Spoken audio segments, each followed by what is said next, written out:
I want you guys to imagine that you're a soldier running through the battlefield. Now, you're shot in the leg with a bullet, which severs your femoral artery. Now, this bleed is extremely traumatic and can kill you in less than 3 minutes. Unfortunately, by the time that a medic actually gets to you, what the medic has on his or her belt can take 5 minutes or more with the application of pressure to stop that type of bleed.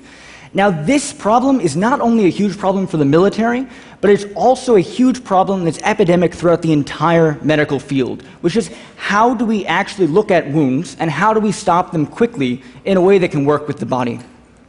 So now what I've been working on for the last 4 years is to develop smart biomaterials, which are actually materials that will work with the body, helping it to heal and helping it to allow the wounds to heal normally.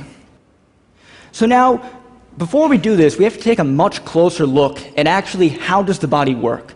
So now everybody here knows that the body is made up of cells. So the cell is the most basic unit of life, but not many people know what else.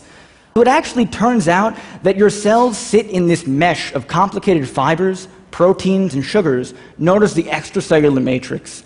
So now the ECM is actually this mesh that holds the cells in place, provides structure for your tissues, but it also gives the cells a home. It allows them to feel what they're doing, where they are, and tells them how to act and how to behave.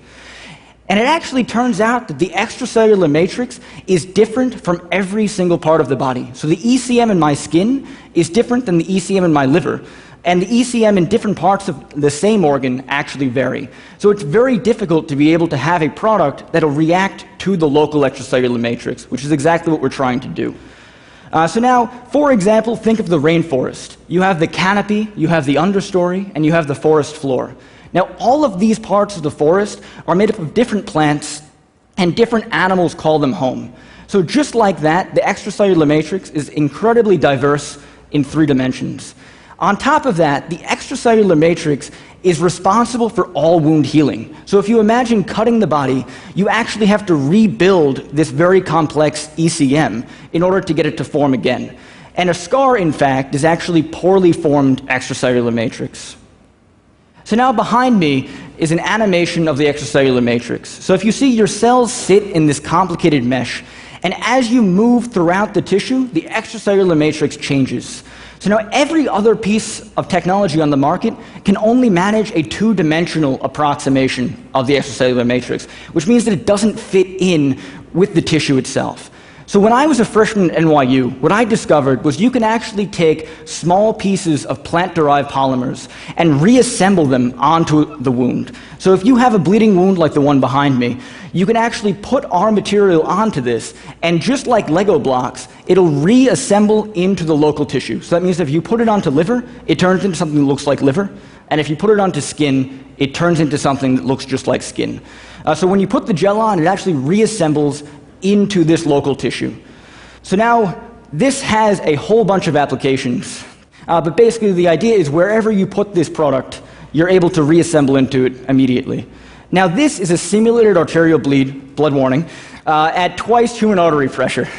So now this type of bleed is incredibly traumatic, and like I said before, would actually take 5 minutes or more with pressure to be able to stop. Now in the time that it takes me to introduce the bleed itself, our material is able to stop that bleed. And it's because it actually goes on and works with the body to heal. So it reassembles into this piece of meat, and then the blood actually recognizes that that's happening and produces fibrin, producing a very fast clot in less than 10 seconds. So now this technology, thank you.